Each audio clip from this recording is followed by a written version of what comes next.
Hi hello guys, welcome to VR1 channel. ఈరోజు మనం తెలుసుకుందాం నవనరసింహస్వామి ఆలయాల గురించి. పురాణాల ప్రకారం నవనరసింహస్వామి క్షేత్రాలంటే 9 ఆలయాలు. కాకపోతే కొంతమంది ప్రతీది ప్రకారం మాల్యాద్రి మరియు కదిరిని కలిపి ఒకే ఆలయంగా పరిగణిస్తారు. సో వాటి ప్రకారం మనకు 10 ఆలయాలు. ఈ క్షేత్రాలు ఎక్కడో లేవు, మన 2 తెలుగు రాష్ట్రాల్లో కలవు. ఎవరైతే నరసింహస్వామి భక్తులు ఉంటారో, ఆ నారాయణ భక్తులు ఉంటారో జీవితంలో ఒక్కసారి దర్శించుకోవాలి. ఎవరైతే ఈ క్షేత్రాన్ని దర్శించుకుంటారో వాళ్ళకి ఎలాంటి రోగాలు ఉండవు. వాళ్ళు బ్రతుకున్నంతకాలం సుఖ సంతోషాలు, ఐశ్వర్యాలు, భోగభాగ్యాలతో విలసిల్లుతారు. అయితే మరి ఇంకెందుకు ఆలస్యం, ఈ ఆలయాలు మన 2 తెలుగు రాష్ట్రాలు ఎక్కడెక్కడ ఉన్నాయి, ఏ ప్రాంతాల్లో ఉన్నాయి తెలుసుకుందాం పదండి. మొదటిగా వచ్చేసి మనం తెలుసుకుందాం యాదాద్రి నరసింహస్వామి ఆలయం గురించి. ఈ కొండపైన యాదర్శి అనే మహాముని తపస్సుకు మెచ్చి హనుమంతుడు ప్రత్యక్షమై స్వామివారు 5 దివ్య రూపాలు వెలసిల్లాలని వరం ప్రసాదించను. ఇక్కడ స్వామివారు ముఖ్యంగా జ్వాల నరసింహస్వామి గారిగా ప్రతీది చెందుతున్నారు. ఇక్కడ 2 ఆలయాలు కలవు. ఒకటి పాత నరసింహస్వామి, 2 కొత్త నరసింహస్వామి. ఇది మొదట్లో యాదగిరి ఉట్టగా తర్వాత క్రమేపీ రాను రాను యాదాద్రిగా పిలువబడుతుంది. రెండవ క్షేత్రం ధర్మపురి. ఈ తెలంగాణలో జగిత్యాల జిల్లాలో కలదు. ఇక్కడ యమధర్మరాజు గారికి కూడా ఆలయం ఉంది. మన ప్రపంచంలో 2 ఆలయాలు మాత్రమే ఉన్నాయి యమధర్మరాజు గారికి. ఒకటి హిమాచల్ ప్రదేశ్, 2 మన తెలంగాణ. ఎవరైతే ఈ క్షేత్రాన్ని సందర్శిస్తారో ఆ భక్తులకు జీవితంలో యమపురి ఉండదని చెప్పేసి నమ్మకం. ఇక్కడ స్వామివారు భక్తుల కోరికలను తీరుస్తూ వాళ్ళకి ఎంతో సుఖ సంతోషాలు కలిగిస్తారని ప్రతీది. 3వ ఆలయం వచ్చి పానక లక్ష్మీ నరసింహస్వామి ఆలయం. ఈ క్షేత్రం గుంటూరు జిల్లాలోని మంగళగిరిలో కలదు. ఈ క్షేత్రాన్ని ద్వాపర యుగంలో ధర్మరాజు గారు కనుక్కున్నారు. ఇక్కడ స్వామివారి విశిష్టత వచ్చేసి స్వామివారు మనం పానకం పోసినట్టయితే అందులో స్వామివారు సగం పానకం తాగుతారు, మిగతా సగం భక్తులకు ఇస్తారు. ఎప్పుడైతే స్వామివారు పానకం స్వీకరిస్తుంటారో స్వామివారు గుటకలు వేస్తున్న శబ్దం కూడా వినిపిస్తుందని భక్తుల నమ్మకం. అండ్ ఇక్కడ మన దక్షిణ భారతదేశంలో ఎత్తైన గోపురాలు ఒకటైనటువంటి గోపురం కలదు. 153 ఎత్తులు గల గాలి గోపురం.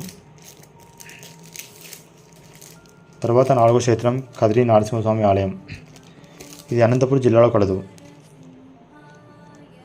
ఇక్కడ స్వామివారు 8 హస్తాలతో వెలిచారు. స్వామివారి పక్కనే ప్రహ్లాదు కూడా ఉంటారు. స్వయంభూ వెలిచారని భక్తుల ప్రగాఢ నమ్మకం. అండ్ క్షేత్రంలో స్వామివారు కోరిన కోరికలు తీరుస్తారు అని ఎంతో ప్రగాఢ నమ్మకం భక్తులకు. 5వ ఆలయం వచ్చేసి మాల్యాద్రి. ఇది మాలకొండ గ్రామం, ఒలెవాటిపాలెం, ప్రకాశం జిల్లాలో కలదు. ఇక్కడ స్వామివారి విశిష్టత వచ్చేసి స్వామివారు ఇక్కడ వారానికి 1 రోజు మాత్రమే భక్తులకు దర్శనం అందజేస్తారు. అది కూడా కేవలం శనివారం మాత్రమే. శనివారం తప్ప మిగతా 6 రోజులు స్వామివారి దర్శనం భక్తులకు చేసుకోవడానికి వీలు ఉండదు. కేవలం శనివారం మాత్రమే దర్శనం ఇస్తూ భక్తుల కోరికలు తీరుస్తూ స్వామివారు ఎంతో దివ్య రూపంతో ఇక్కడ వెలిచారు. తర్వాత 6వ క్షేత్రం వచ్చేసి పెంచలకోన నరసింహస్వామి ఆలయం. ఈ క్షేత్రం రావుల మండలం, నెల్లూరు జిల్లాలో కలదు. ఇక్కడ స్వామివారు పెనుశీల నరసింహస్వామి వారిగా దర్శనమిస్తున్నారు భక్తులకు, సించులక్ష్మి వారి సమేతంగా. ఈ క్షేత్రాన్ని ఒక్కసారి దర్శిస్తే మళ్ళీ మళ్ళీ దర్శించాలనిపిస్తుంది భక్తులకు. దానికి కారణం ముఖ్యంగా ఇక్కడ స్వామివారి రూపం మరియు ప్రకృతి యొక్క అందాలు. తర్వాత 7వ క్షేత్రం అహోబిలం నరసింహస్వామి వారి ఆలయం. ఇది ఆళ్లగడ్డ మండలం, నంద్యాల జిల్లాలో కలదు. ఇక్కడ 2 క్షేత్రాలు కలవు, ఎగువ అహోబిలం, దిగువ అహోబిలం.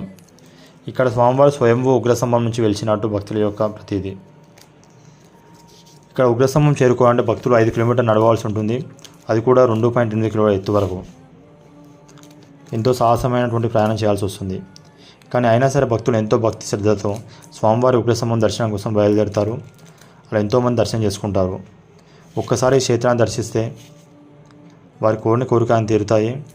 తిరిగి వారికి జయనం కూడా ఉండదని భక్తులు నమ్ముతారు.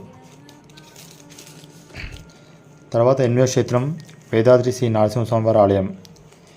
ఈ ఆలయం కృష్ణా జిల్లాలో జగ్గయ్యపేటలో కలదు. ఇక్కడ స్వామివారు 5 రూపాయలు వెలిచి ఉన్నారు. యోగానంద స్వాముడిగా మనకు ముఖ్యంగా దర్శనమిస్తున్నారు.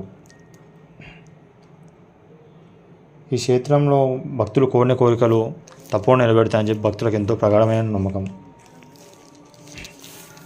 తర్వాత 9వ క్షేత్రం వచ్చేసి అంతర్వేది శ్రీ నరసింహస్వామివారి ఆలయం. ఇది మన తూర్పు గోదావరి జిల్లాలోని కోనసీమ జిల్లాగా ప్రతిది సకినటిపల్లి మండలం కలదు. అయితే ఈ ఆలయం గోదావరి ఉపనది అయినటువంటి వశిష్ఠ నది కలిసే చోటున ఉంది. ఇక్కడ మనకున్న మరో ప్రత్యేకత ఏంటంటే నది మరియు సముద్రం ఒకే చోట కలిసే చోట ఈ ఆలయం ఉంది. ఈ ఆలయం ప్రకృతి అందాలతో కోనసీమ జిల్లా మధ్యలో ఎంతో అనుభవం ఇస్తుంది మన భక్తులకు. అండ్ ఇక్కడ స్వామివారు కోరిన కోరికలను తీరుస్తాయని భక్తుల యొక్క ప్రగాఢ నమ్మకం. అండ్ ఒక్కసారి చూస్తే మళ్ళీ మళ్ళీ చూడాలనిపించేలా ఉంటుంది మన ఇక్కడ యొక్క ప్రకృతి అందాలు మరియు స్వామివారి యొక్క దివ్య రూపం మరియు ఆలయం. అండ్ మన 10వ క్షేత్రం వచ్చేసి సింహాచలం శ్రీ నరసింహస్వామివారి ఆలయం. ఈ ఆలయం విశాఖపట్నం జిల్లాలో కలదు. విశాఖపట్నం నుంచి దాదాపు 17 కిలోమీటర్ల దూరంలో కలుగుదు. అయితే ఇక్కడ స్వామివారు వరాహ రూపంలో దర్శనమిస్తారు. మరో ప్రత్యేకత ఏమిటంటే స్వామివారు ఇక్కడ ఎప్పుడు కూడా గంధంతో కప్పబడి ఉంటారు. సంవత్సరంలో ఒకరోజు తప్ప. సంవత్సరం ఒకరోజు మాత్రమే దివ్యరూప దర్శనం జరుగుతుంది భక్తులకు. మిగిలిన అన్ని రోజులు స్వామివారి గంధంతో కప్పబడి ఉంటారు. స్వామివారిని ఇక్కడ ఎంతో భక్తులు భక్తులతో పూజిస్తారు. ఒక్కసారి ఏవైనా భక్తులను కోరుకుంటే తప్ప నెరవేరుతుందని భక్తుల యొక్క ప్రగాఢ నమ్మకం. సో ఇవి అండి మనకు ఉన్నటువంటి 2 తెలుగు రాష్ట్రాల నవనరసింహస్వామి ఆలయాలు. జీవితంలో భక్తులకు వీలైతే తప్పకుండా 2 తెలుగు రాష్ట్రంలో ఉన్నటువంటి నవనరసింహ క్షేత్రాలను దర్శించుకొని పునీతులు కాగాలని కోరుకుంటున్నాను.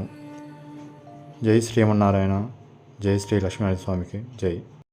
మీకు కానీ నా వీడియో నచ్చితే please like, share and subscribe and follow for more videos. Thank you guys.